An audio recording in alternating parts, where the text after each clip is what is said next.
In the village, peace seemed to have finally returned after the battle with the cursed creature. Lucas, Anna, and the surviving villagers believed they had banished the evil lurking in the forest. But their relief was short-lived. A dense fog began to encircle the village once more, bringing with it an overwhelming sense of dread and a dark omen. The true evil was still watching, waiting. Lucas and Anna, determined to protect what was left of their village and the people they loved, knew they had to uncover the origin of this curse. With guidance from the village elder, they set off to find the heart of the darkness. But this time, the danger was greater. The mist that crept ever closer seemed almost alive, carrying dark whispers and echoes of ancient horrors. As the sun faded behind the trees and night fell, the group prepared to face a force beyond anything they had ever encountered. This journey was not just about survival, it was the final fight to rid the village of a terror that had haunted it for centuries. Prepare yourself for the beginning of the last battle against darkness. In the days that followed, the village seemed to return to normal. Lucas spent much of his time with Sara, who had been waiting for him anxiously. Conversations between them flowed with a natural ease that Lucas hadn't felt in a long time. Sara, always with a gentle smile on her lips, seemed to brighten even the tensest moments. She listened intently as he recounted the dangers they had faced in the forest, her eyes reflecting concern but also relief that he had returned.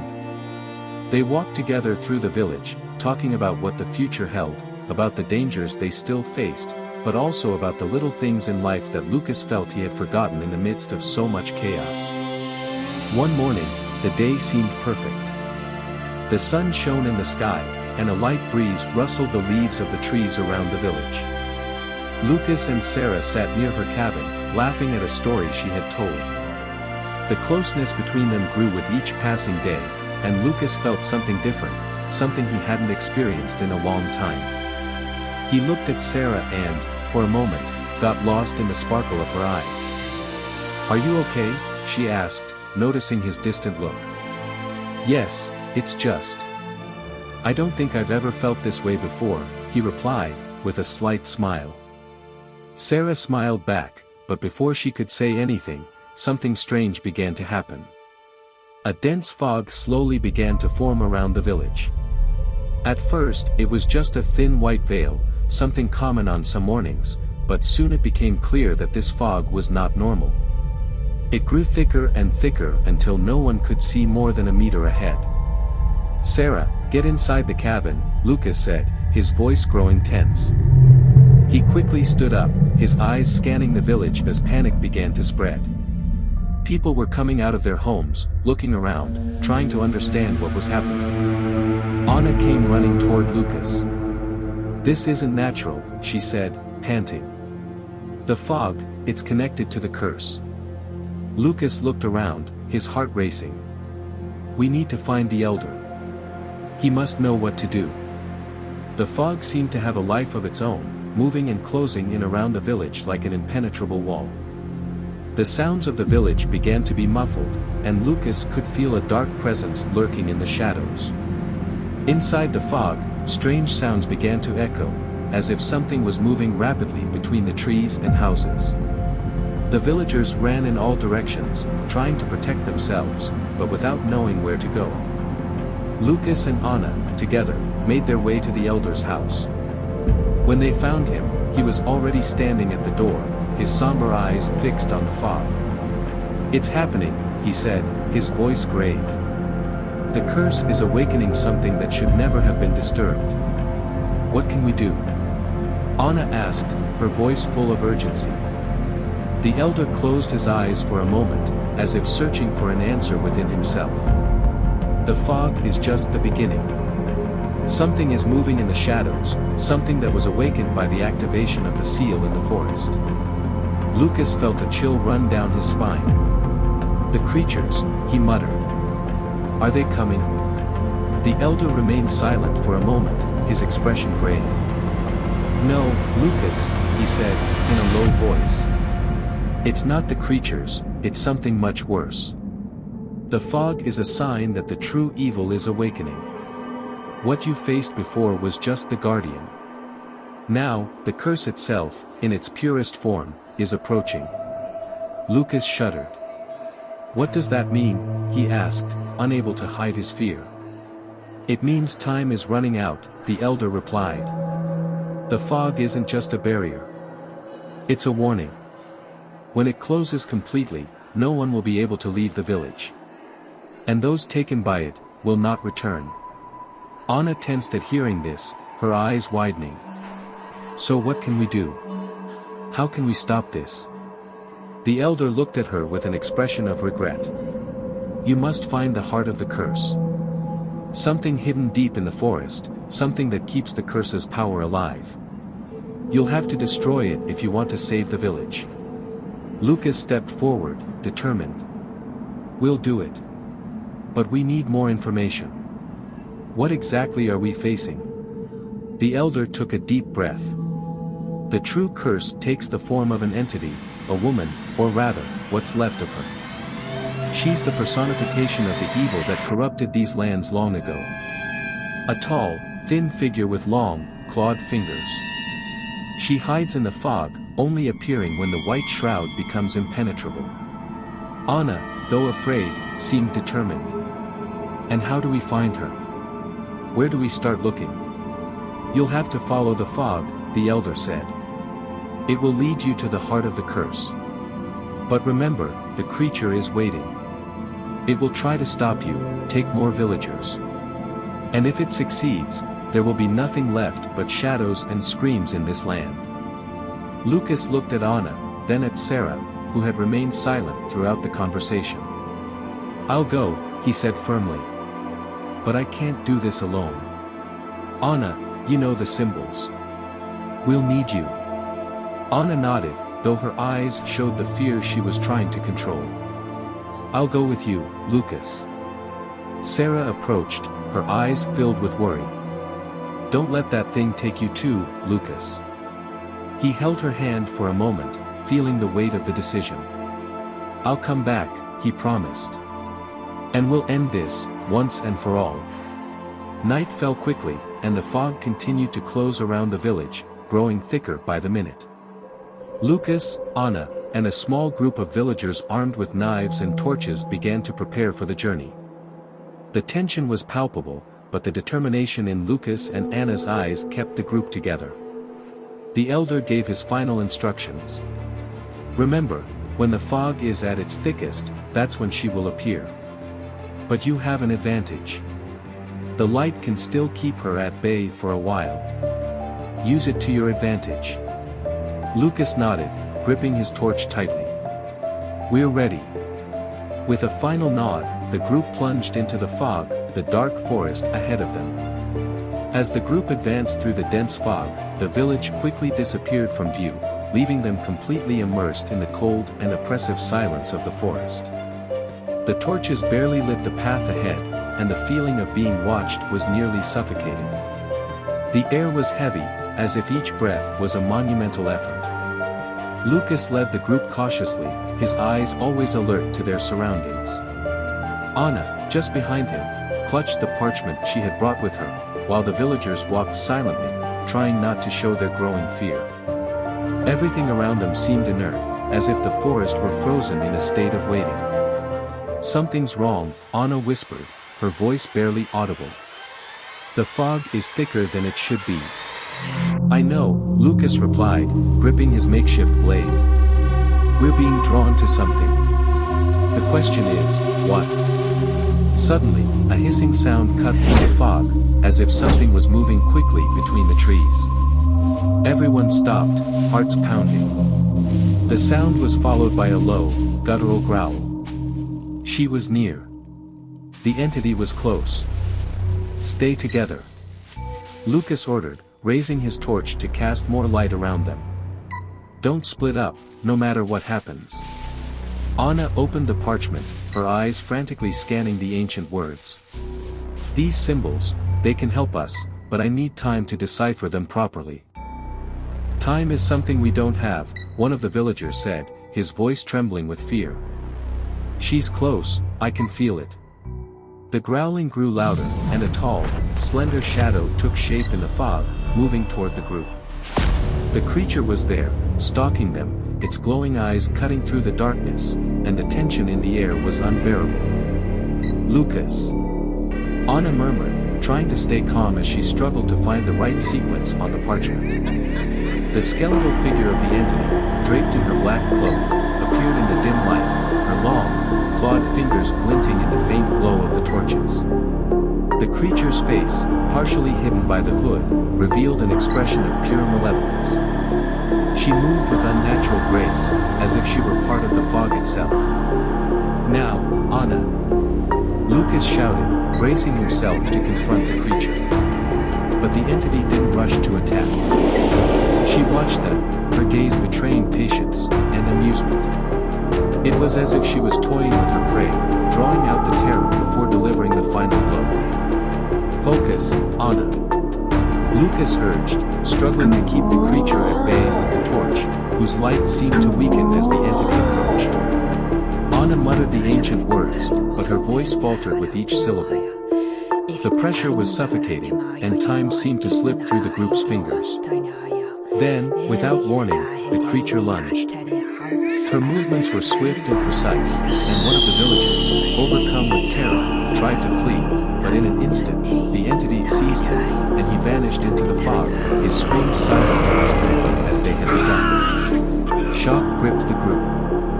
Lucas swung his blade, trying to fend off the creature, but it was as if the very air was fighting against him. The entity advanced without haste, and fear spread like wildfire. It was then that Anna, with a cry of desperation, found the correct passage on the parchment. She began to recite the words with strength, and suddenly, the air around the group began to vibrate. A soft light emanated from the parchment, and the entity stopped. For a brief moment, she hesitated, her glowing eyes fixed on Anna. "Keep going, Anna," Lucas exclaimed, feeling a new wave of hope. The light around Anna grew, forming a thin but effective shield.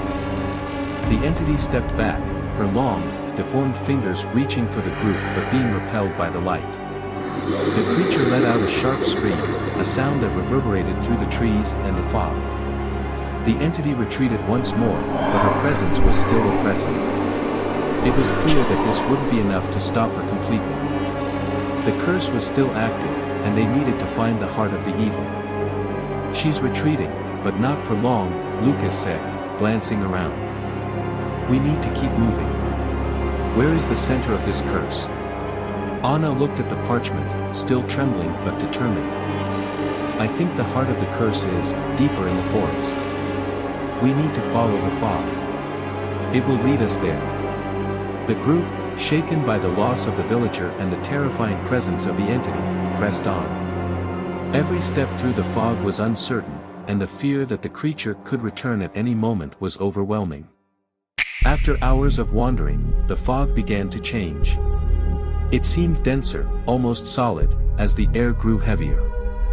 It was then that the group spotted something ahead, an ancient structure, covered in moss and vines. It was a colossal stone embedded in the forest floor, and around it, ancient symbols glowed with a ghostly light. "Here," Anna whispered, stopping abruptly. "This is the place." Lucas and the others approached the stone, and the fog seemed to swirl around it as if it were alive. This was the center of the curse, the heart of the evil they had been searching for. "We need to destroy it," Lucas murmured, his voice low but filled with determination. "Before it's too late." But before they could act, the fog stirred violently, and the familiar growl echoed once again. The entity had returned, more furious than ever. "Get ready!" Lucas shouted, raising his blade one final time. The final battle against the curse had begun. Panic gripped the group as the entity advanced through the dense fog, her macabre presence sucking away any hope left. Lucas gripped his blade tightly, but deep down, he knew it would have little effect against such a supernatural force. The blade seemed insignificant against the pure evil approaching, her long, clawed fingers moving with cruel patience. Anna, in contrast, knelt before the stone, covered in ancient symbols. Her heart raced, and she felt the crushing weight of responsibility. The parchment trembled in her hands, and the soft light around the symbols seemed to pulse in unison with the entity's presence. Every word she read, every attempt to decipher the enigma, led to a dead end. There was no clear solution. It was as if the parchment held some dark secret, resisting the final revelation. "Lucas!" Anna shouted, desperation clear in her voice. This isn't going to work. There's nothing here, no answer." Lucas looked at her, his face tense, sweat running down his forehead. He knew they were cornered. The entity was only meters away, watching them with her dark, glinting eyes. The wind seemed to grow colder, as if the forest itself was reacting to the evil. And then, Lucas yelled, trying to suppress the growing fear. "What can we do? We don't have time, Anna." Anna looked at the parchment in her hands one more time, desperately trying to connect the dots. Her mind raced through all the ancient words, all the symbols. There was something there, buried between the lines, something she hadn't noticed yet. And then, suddenly, a flash of understanding hit her. "The fire, and the parchment," she whispered to herself, shock coursing through her body. "The parchment is the key." "What do you mean?" Lucas asked, panting. Anna stood, her face pale with terror and uncertainty. "The curse was sealed with these ancient words, but what if what we need to do is destroy the words? Burn the parchment along with the symbols on the stone? What if that's what frees the curse completely?" The group fell silent for a moment. Anna's words resonated like a sentence of life or death. It was an insane idea, but the only one left. The suspense and tension were palpable. There were no guarantees. It was a terrible risk. "What if it doesn't work?" Lucas asked, his eyes meeting Anna's. He knew they were on the edge of the abyss. A wrong move could mean the end of everything. "I don't know," Anna admitted, her voice almost a whisper. "But it's our last chance. If this doesn't work, the creature will take us, one by one." The entity, as if sensing the group's hesitation, took another step forward, growling low like a predator about to strike. Her eyes glowed with pleasure at seeing the despair on their faces. "Do it!" Miguel shouted, his voice weak but filled with urgency. "Burn the parchment. We have no other option." Anna took a deep breath, trembling as she approached the fire that was barely burning. She held the parchment tightly, as if hesitating to destroy it, but she knew there was no more time. With one final look at Lucas, she closed her eyes and held the parchment over the flames. The fire slowly licked the parchment, the light crackling as the ancient words began to disappear into smoke. The air around them seemed to freeze for a moment, as if time itself was holding on to the decision. Suddenly, the symbols on the stone began to glow brightly, in an explosion of golden light that blinded the group for a moment. The entity let out a piercing scream, a sound so horrible that it made every hair on Lucas's body stand on end. The creature recoiled violently, as if being repelled by an invisible force. But something still wasn't right. The stone began to crack. Fissures opened across its surface, and the fog around them began to churn, swirling violently. The wind howled, and the ground itself seemed to tremble beneath their feet. "Will it work?" Lucas asked, his eyes fixed on the stone. Anna fell to her knees, watching in terror as the stone crumbled slowly. I don't know. I don't know if this will free them, or us." Suddenly, a flaming ember leaped from the fire and struck the stone, consuming the last fragments of the parchment that Anna had burned. The golden light transformed into a wave of heat that exploded in all directions, pushing the entity away, screaming and writhing in agony. The creature tried to advance once more, but was hit directly by the heat of the light. Her grotesque form began to disintegrate, like ashes carried away by the wind. The creature's final scream echoed through the forest before vanishing completely, swallowed by the void. Then, everything went quiet. The fog began to dissipate slowly, as if it had been just a dark dream. The forest returned to its eerie calm, and the group stood still, breathing heavily, trying to process what had just happened. Anna looked at Lucas, exhausted but relieved. "I think, we did it." Lucas nodded, still holding the blade, but now relaxing his shoulders. "Yes, but we barely made it." Miguel, still lying on the ground, laughed weakly. "And here I thought I wouldn't live to see this." The group began to relax, but Anna couldn't take her eyes off the now destroyed stone. Something still bothered her. What if? She murmured to herself, feeling a sudden chill. What if this isn't the end? Lucas frowned. "What do you mean?" Anna looked at him, serious. "The creature may be destroyed, but what about the curse? The symbols, the seal, what if something is still out there?" Before Lucas could respond, a cold wind swept through the clearing, bringing with it a strange whisper. Far off in the darkness of the forest, something still watched them. The group, still shaken from the battle they had just fought, stood silently in the clearing where the creature had disintegrated. The fire from the camp flickered low, casting long, eerie shadows around them. Anna, still kneeling, breathed heavily as the realization of what had just happened settled over her. Lucas stood beside her, the grip on his blade finally loosened, but his eyes were still fixed on the place where the creature had vanished. But then, something began to stir. The ashes from the creature, which had slowly drifted to the ground, started moving, swirling around like they were caught in an invisible wind. Lucas was the first to notice, his eyes narrowing as he watched the strange phenomenon unfold. "Anna," he whispered, stepping back slightly. "Are you seeing this?" Anna looked up, her eyes widening in horror as the ashes began to gather into a swirling vortex. The air around them grew thick, and a low hum filled the space. The others in the group backed away as well, their faces a mixture of fear and exhaustion. Suddenly, from the center of the vortex, a bright light began to form. At first, it was just a flicker, but soon it grew, becoming more intense, more vibrant.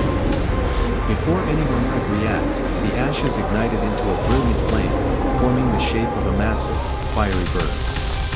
It hovered above them, majestic yet terrifying, its wings made of fire and light, casting an orange glow over the forest. The group stood in stunned silence. The creature that had once been a harbinger of death had now transformed into something else entirely, a phoenix-like figure, burning with an intensity that made it almost impossible to look directly at. "What is that?"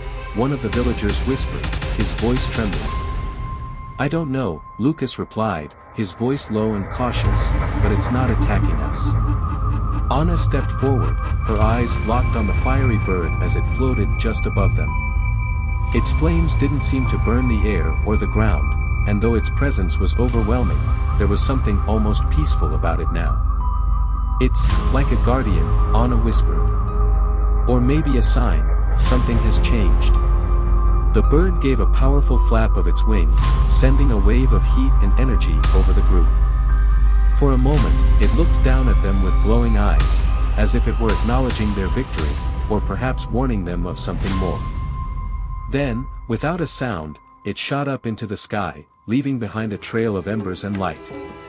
As it ascended, its form began to change, transforming from a creature of flame into a pure, spectral light. It shot across the sky, disappearing into the horizon, far beyond the edges of the dark forest. For several moments, no one spoke. The forest was still, eerily quiet, as if the land itself was holding its breath. Lucas exhaled sharply, lowering his blade fully. What in the world was that? Anna slowly got to her feet, her face pale but her mind working to make sense of it all. "I don't know. But I think whatever that was, it's not over." Lucas turned to her, his brow furrowed. "What do you mean?" Anna clutched the remnants of the burned parchment in her hand, her eyes focused on the horizon where the spectral bird had disappeared. "The creature is gone, but the curse. I don't think it's truly broken. That bird, it felt like a warning, like there's something bigger out there. Something we still haven't faced." Miguel, still weak but conscious, nodded slowly. The elder said this curse was ancient, tied to something much older than the creatures we fought. If that thing was the heart of the curse, then why do I still feel this presence? The group remained silent, absorbing the weight of Miguel's words. We need to get back to the village, Lucas finally said, his voice firm. The villagers need to know what's happened here, and we need to speak to the elder. He may be able to help us understand, whatever that was. With weary nods, the group began to gather their supplies and prepare for the journey back. Anna took one last look at the clearing before turning to join Lucas. Her mind raced with questions, but one thing was clear, this battle wasn't over yet. The journey back to the village was long, the forest still heavy with the strange tension that had surrounded them. Though the creature was gone, the feeling of being watched had not entirely left. Every crack of a twig, every rustle of leaves, had them on edge, their senses heightened after everything they had endured. But as they neared the village, they noticed something different. The air felt lighter, the oppressive feeling that had weighed on them for so long had lifted. It was as if the forest itself was breathing a sigh of relief.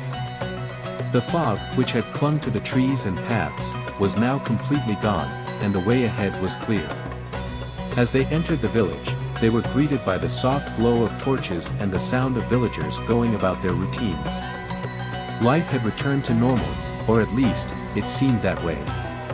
The horrors of the forest felt like a distant memory, and yet, for Lucas and Anna, they knew it was far from over.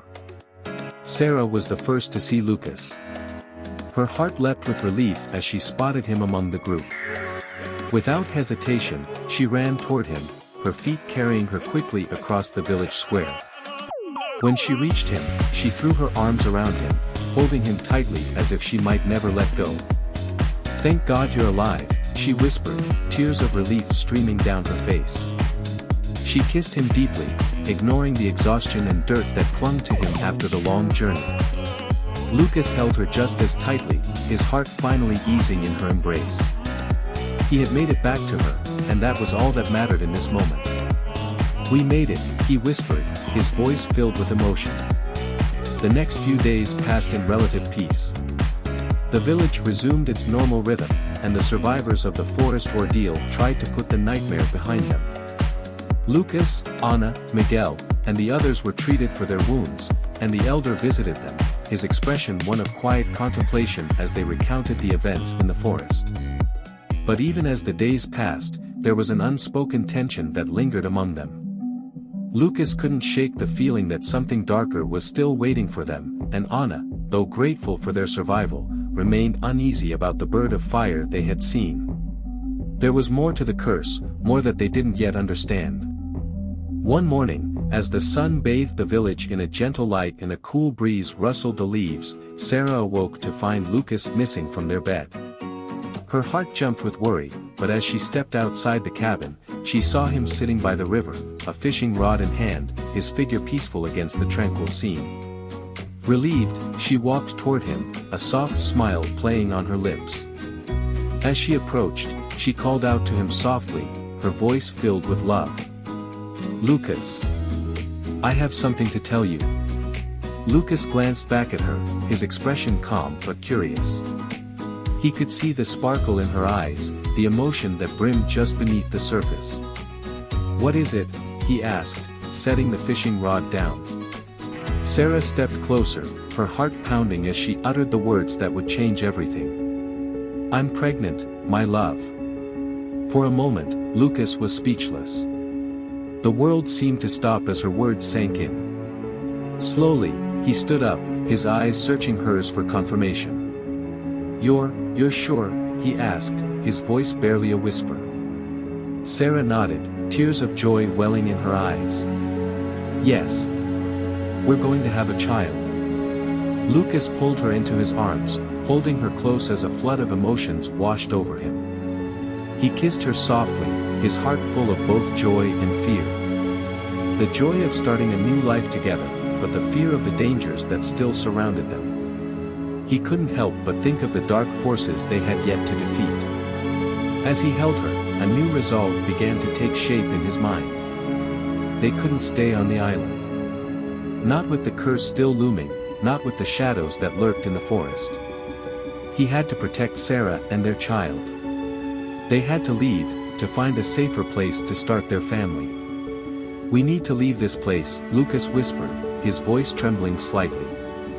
"I can't let anything happen to you or our child. Not with what we've been through, and what might still be out there." Sara pulled back slightly, looking into his eyes with concern. "But how? How can we leave? This island, it's all we've ever known. Can we really escape the curse?"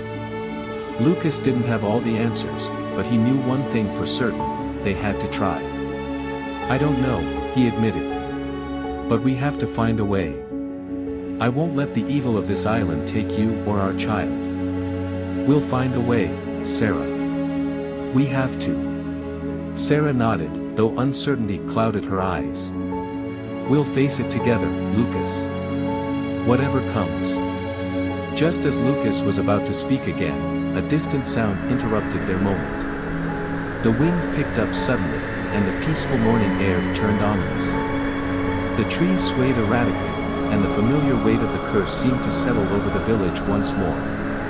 Lucas stood up, his muscles tensing as he looked toward the horizon. In the distance, he could see it, the fog. It was returning, faster and denser than before, creeping toward the village like a living force. "Sara," he whispered, his voice filled with dread. "It's starting again." The fog rolled in, thicker and more oppressive than they had ever seen. It carried with it the dark presence they had fought so hard to escape, and Lucas knew that their fight was far from over. The final battle was looming, and this time, there was no room for mistakes. Grabbing Sara's hand, Lucas pulled her toward the village. "We need to gather everyone. Something's coming." As they ran through the village, the fear began to rise once more. The curse was still alive, and with Sara and their unborn child in danger, Lucas knew that the final chapter of their fight for survival was only just beginning. This wasn't the end. The shadows had returned, and the true evil was still out there, waiting. The struggle for survival had only just begun.